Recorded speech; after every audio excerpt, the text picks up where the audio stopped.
Israel को धमकी दी, बात नहीं बनी।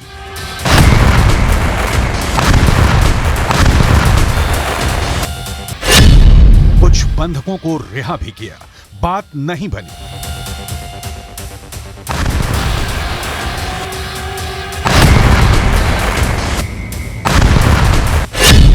कई देशों से दबाव बनवाया, बात नहीं बनी।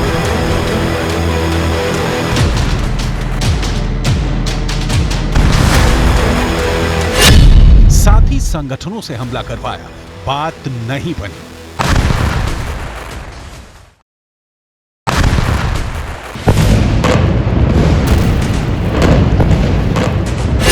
सबकी रिहाई की भी शर्त रख दी, बात फिर भी नहीं बनी।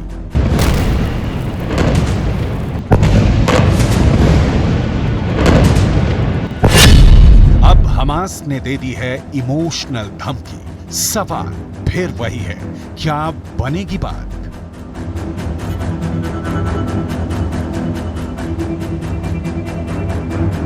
हर दिन इजरायल के हमलों में खुद को बर्बाद होता देख हमास घबराया हुआ है। हर रात के हमले के बाद सुबह के आंकड़ों में हमास आतंकियों की तादाद कम से कम होता देख हमास बौखलाया हुआ है। वो इजरायल को लगातार सब कुछ बर्बाद करने की धमकी दे रहा है। वो इजरायल को फिर से 7 अक्टूबर जैसे कई हमलों की भी धमकी दे रहा है। लेकिन हमास को खत्म करने की कसम खा बैठे इजरायल को मानो ना कुछ सुनाई दे रहा है, ना कुछ दिखाई दे रहा है, बल्कि हर धमकी के बाद इजरायल का हमला और तेज होता जा रहा है। ऐसे में अब हमास ने एक नया दांव खेला है, इमोशनल धमकी वाला दांव।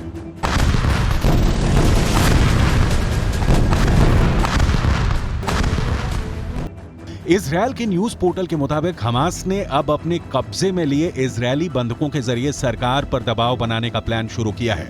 इजरायली बंधकों के परिवार वालों को हमास की तरफ से मोबाइल पर मैसेज भेजे जा रहे हैं, जिसमें लिखा है कि अल कसाम का संदेश है।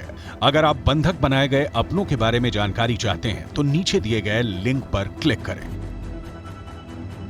जाहिर है हर कोई बंधक बनाए गए अपनों के बारे में जानकारी के लिए परेशान है और उसका हाल जानने को बेताब है। ऐसे में हर कोई इस लिंक को क्लिक कर रहा है और क्लिक करने के बाद स्क्रीन पर एक और संदेश दिखाई पड़ता है, जिसमें हमास की सैन्य शाखा के नाम के साथ लिखा है कि हमने आपकी सरकार को कैदियों की अदला बदली की पेशकश की है, लेकिन आपकी सरकार की तरफ से इसे नामंजूर कर दिया गया। हम आपको बताना चाहते हैं कि हम वही संदेश आप तक पहुंचाना चाहते हैं कि हम इजरायल के सभी बंधकों को रिहा करने को तैयार हैं, बशर्ते आपकी सरकार फिलिस्तीन के सभी कैदियों को रिहा करे।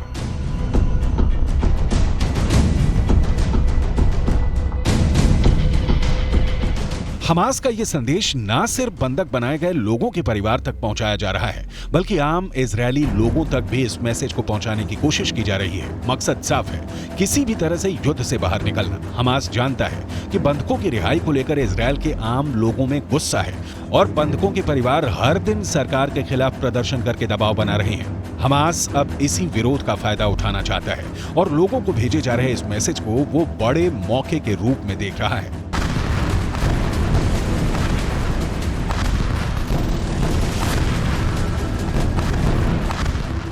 हमास जानता है कि अगर ये कार्ड काम कर गया तो कुछ बंधकों की रिहाई मात्र से ही वो इस जंग को बिना किसी नुकसान के जीत लेगा, क्योंकि नागरिकों की बंधक बनाने की रणनीति ही इस जंग से बाहर निकालने के लिए बनाई गई थी। तो फिलिस्तीन के कैदियों की रिहाई हो जाएगी। इजरायल के पास हमले के लिए एक बड़ी वजह खत्म हो जाएगी। इजरायल पर साथी देशों का भी दबाव बढ़ेगा। समर्थक देश युद्ध विराम के लिए और मुखर होंगे और हमास पूरी तरह से बर्बाद होने से खुद को बचा लेगा।